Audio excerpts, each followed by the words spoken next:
अस्सलामु अलैकुम रहमतुल्लाह। क्या हाल है? अस्सलाम अलैकुम। कल हमारी रील में मैंने जिक्र किया था कि मैं और मेरी वालदा मदीना मुनव्वरा गए और वहाँ पे हमारा इरादा था कि इंशाल्लाह हम लोग तकरीबन 40 नमाजें पूरी करेंगे। तो 40 नमाजों के लिए एटलीस्ट यू नीड 8 डेज। तो हमने वहाँ पे 10 डेज के लिए होटल बुक करवाया और वहाँ पे हमने अपनी नमाजें शुरू की। अभी फ़िलहाल मैं कनाडा में हूँ। आज हमारा 7वां रोज़ा है और इस टाइम -5 टेम्परेचर है, फील लाइक -15। अभी आप बाहर देख सकते हैं कितनी बर्फ़ है। ये देखें, ये सब बर्फ़ ही बर्फ़ है। It's too cold, right?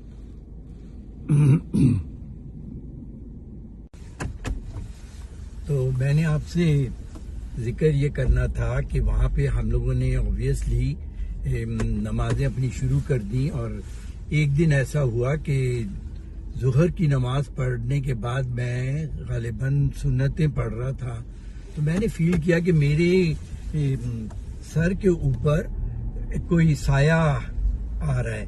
तो आई फेल्ट, क्योंकि मैं धूप में था और बहुत गर्मी थी वहाँ पे मदीना मुनव्वरा के अंदर। तो व्हाट हैपेंड कि मैंने ये ऊपर देखा तो मुझे एहसास हुआ कि कोई एक लड़का जो था वो छतरी लिए खड़ा था। तो I got up and I just said hello, अस्सलाम वालेकुम उससे हुई और मैंने उससे कहा कि भाई बहुत शुक्रिया। तो उसने कहा इट्स टू हॉट और गर्मी है। गालिबन वो लेबनीज था या टर्किश था, आई हैव नो आइडिया। लेकिन बस ये होता है कि जब मस्जिद नबी में you meet different type of people और हर एक से सलाम दुआ होती है, तो मुझे एहसास हुआ कि वो इसी तरीके से उसने मेरी हेल्प करी।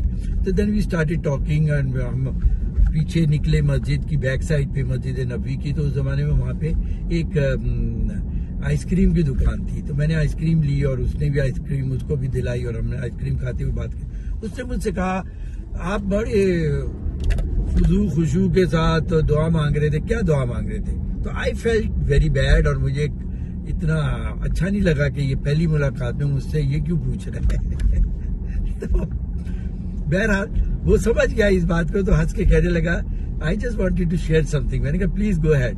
तो उसने मुझे कहा कि देखिए, इंसान अपने लिए तो दुआ मांगता ही है, बेहतर ये होता है जब इंसान अपने मिलने वालों के लिए, रिश्तेदारों के लिए और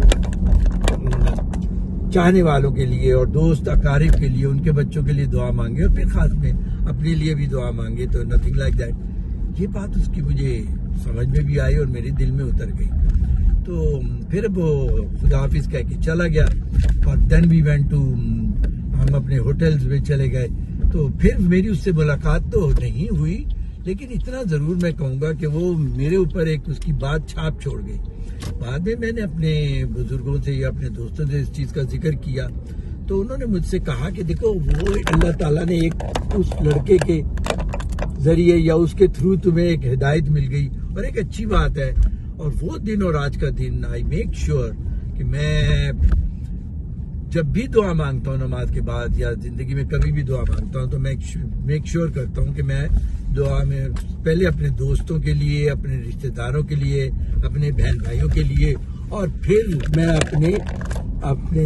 अपने लिए और अपनी औलाद के लिए और अपनी फैमिली के लिए दुआ करूँ। तो एक अच्छी बात है और ये इसमें एक अंसर है कि जब आप दूसरों के लिए दुआ करते हैं आपका दिल साफ भी होता है, एक सुलह रहमी की बात आती है आपके अंदर और प्यार मोहब्बत बढ़ती है। तो अच्छी बातों को टाइम टू टाइम अपनाना चाहिए। बाकी अल्लाह ताला जो गफूर